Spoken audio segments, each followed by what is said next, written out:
Iran యుద్ధ నౌక పేల్చివేత. Iran తన యుద్ధ నౌకనైతే పంపించడం జరిగింది. ఆ యుద్ధ నౌకనైతే మటాష్ చేయడం జరిగింది.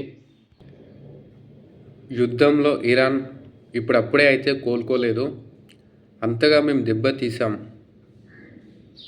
సుప్రీం లీడర్ ఖమేనీ మరణించిన తర్వాత ఇరాన్ను పాలించే ఖమేనీ తర్వాత ఆ ప్లేస్ని నేను హ్యాండిల్ చేయగలను అనే వ్యక్తులను అయితే మేము అంతం చేసేసాము. ఆ లీడర్లందరినీ అమెరికా ఇజ్రాయెల్ రెండు కలిసి వాళ్ళనైతే చంపేయడం జరిగింది. ఇరాన్పై తొలి దాడిలోనే 49 మంది కీలక నాయకులనైతే ఇరాన్ అయితే కోల్పోవడం జరిగింది. బుధవారం కొత్త లీడర్లను ఎన్నుకోవడానికి ఇరాన్ పెద్దలు మీటింగ్ అయితే పెట్టుకోవడం జరిగింది. ఈ మీటింగ్లో జరుగుతున్న భవనం మీద కూడా ఇజ్రాయెల్ అమెరికా బలగాలు అయితే బాంబులు అయితే వేయడం జరిగింది. ఖమేనీ తర్వాత లీడర్లుగా ఎవరెవరు పగ్గాలు చేపట్టవచ్చు అనుకున్నారో వాళ్ళందరినీ చంపేశాం. ఖమేనీ స్థానంలోకి ఇకపై వచ్చే కొత్త వాళ్ళను కూడా వదలం. ఇరాన్పై ఇక త్వరలోనే దాడులు అయితే మొదలవుతాయని డొనాల్డ్ ట్రంప్ అయితే చెప్తున్నాడు. ఇరాన్ యుద్ధ నౌకలను అయితే పేల్చేయడం అయితే జరుగుతుంది. America central command chief Brad Cooper ఆయన మాట్లాడడం జరిగింది. మేము కేవలం యుద్ధం చేస్తలేం, ఇరాన్ నేవీని మొత్తం ముంచేస్తాం అని మాస్ వార్నింగ్ అయితే ఆయన ఇవ్వడం జరిగింది. ఇప్పటిదాకా ఇరాన్కు చెందిన 17 యుద్ధ నౌకలను అమెరికా సముద్రంలో కలిపేసిందని ఆయననైతే ఆరోపించడం జరిగింది.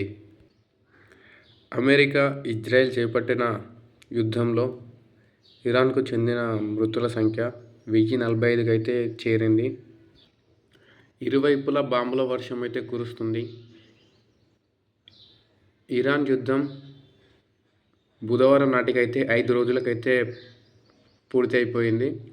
అమెరికా ఇజ్రాయెల్ బలగాలు కలిసి బుధవారం తెల్లవారుజామునే ఇరాన్ రాజధాని టెహ్రాన్తో పాటు పలు నగరాల మీద అయితే యుద్ధ విమానాలతో వాళ్ళైతే విరుచుకుపడ్డారు.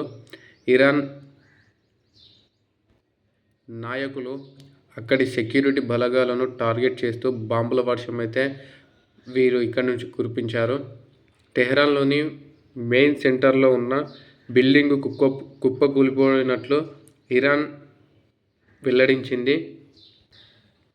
అయితే షియా ముస్లింలు అయితే ఇదొక పవిత్రమైన కోమ్ పట్టణం మీద కూడా బలగాలైతే చేస్తున్నారు.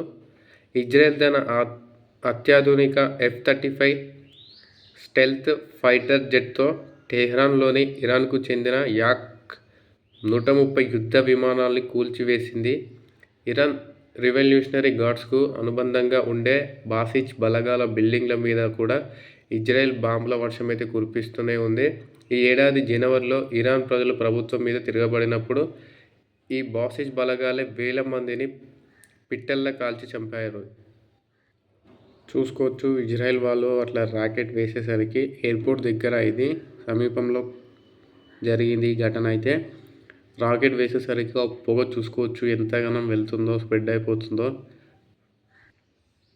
ఖమేనీ అంత్యక్రియలు అయితే వాయిదా వేశారు.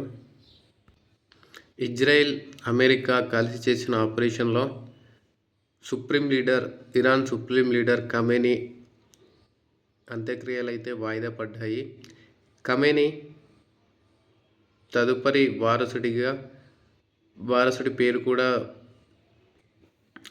వారసుడిని కూడా చంపేస్తామని ఇజ్రాయెల్ చేసిన హెచ్చరికతో ఇరాన్ అయితే చాలా అలర్ట్ అయిపోయింది. గత శనివారం జరిగిన వైమానిక దాడిలో 86 ఏళ్ల ఖమేనీతో పాటు ఆయన కుటుంబ సభ్యులు కూడా చనిపోవడం జరిగింది. దీంతో దేశవ్యాప్తంగా విషాద ఛాయలైతే చోటు చేసుకున్నాయి. బుధవారం సాయంత్రం టెహ్రాన్లోని ఇమామ్ ఖొమేనీ గ్రౌండ్ మసీదులో ఖమేనీ భౌతిక కాయానికి నివాళులు అర్పించేందుకు భారీ ఏర్పాట్లయితే చేశారు.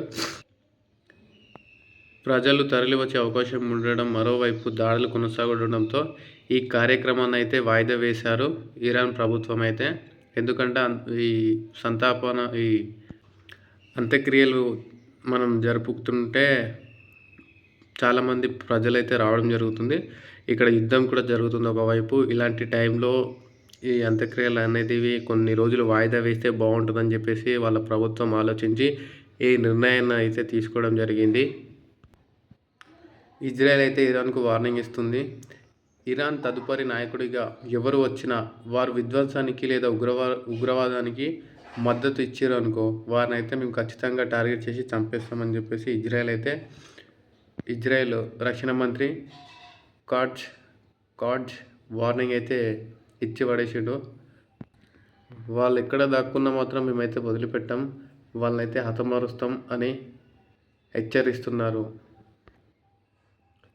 అయితే ఇరాన్ నెక్స్ట్ సుప్రీం లీడర్పై అమెరికా అధ్యక్షుడు ట్రంప్ హెచ్చరికలు అయితే జారీ చేయడం జరిగింది. అమెరికా ప్రయోజనాలకు వ్యతిరేకంగా వ్యవహరించే వ్యక్తి సుప్రీం లీడర్గా వస్తే మాత్రం అత్యంత దారుణమైన పరిస్థితి ఎదుర్కోక తప్పదన్నారు. కాగా ఇరాన్ కొత్త సుప్రీం లీడర్గా ముజాబా. అమెరికా ఇజ్రాయెల్ చేసిన ఆపరేషన్లో సుప్రీం లీడర్ అయతుల్లా అలీ మరణించాడు. అది మనందరికీ తెలిసిందే. ఇప్పుడు ఆయన స్థానంలో రెండో కుమారుడు అయితే నాయకత్వ బాధ్యతలు అయితే తీసుకున్నాడు.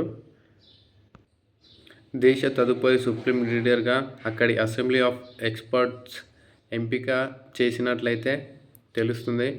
ఇరాన్ ఇంటర్నేషనల్ అయితే వెల్లడించింది. దీంతో 56 ఏళ్ల ముజాబా ఖమేనీని దేశ తదుపరి సుప్రీం లీడర్గా అక్కడి అసెంబ్లీ ఎంపిక చేసినట్లు తెలుస్తుంది. ప్రపంచ విచ్ఛిన్నానికి ఇరాన్ యుద్ధం అయితే కారణమవుతుంది. అంతర్జాతీయ చట్టాలను నిబంధనలను గౌరవించకుండా కొన్ని దేశాలు వ్యవహరిస్తున్న తీరు ప్రపంచం విచ్ఛిన్నం అవుతుందనడానికి ఇరాన్ యుద్ధం ఒక ఉదాహరణ అని కెనడా ప్రధానమంత్రి మార్క్ కార్నీ పేర్కొన్నారు. భారత పర్యటన ముగించుకొని ఇన్స్టిట్యూట్లో ప్రసంగించారు. అగ్రరాజ్యాలు అంతర్జాతీయ చట్టాలను నిబంధనలను గౌరవించకుండా వ్యవహరిస్తున్నారు. దీంతో మిగతా దేశాలు దాని పర్యవసానాలను అనుభవిస్తున్నారు. వాళ్ళు యుద్ధం బాగానే చేసుకుంటున్నారు, వాటి పర్యవసానాలు ఇతర మిగతా దేశాలు అయితే అనుభవిస్తున్నాయని చెప్పేసి ఆయన కొంచెం ఆగ్రహం వ్యక్తం చేశారు. ఈ విచ్ఛిన్నం అయితే ఇప్పటికీ పశ్చిమాసియాలోనైతే కనబడుతుంది అని పేర్కొన్నారు. ఇరాన్ అణ్వాయుధాలు పొందకుండా అంతర్జాతీయ శాంతి ఒప్పందాలకు ముప్పు కలిగించకుండా చేసే ప్రయత్నాలకు కెనడా మద్దతు ఇస్తుందని స్పష్టమైతే చేశారు. మనం కోరుకునే ప్రపంచం కోసం ఎదురు చూడకుండా ప్రస్తుతం ఉన్న పరిస్థితులకు అనుగుణంగా వ్యవహరిస్తున్నామని చెప్పారు.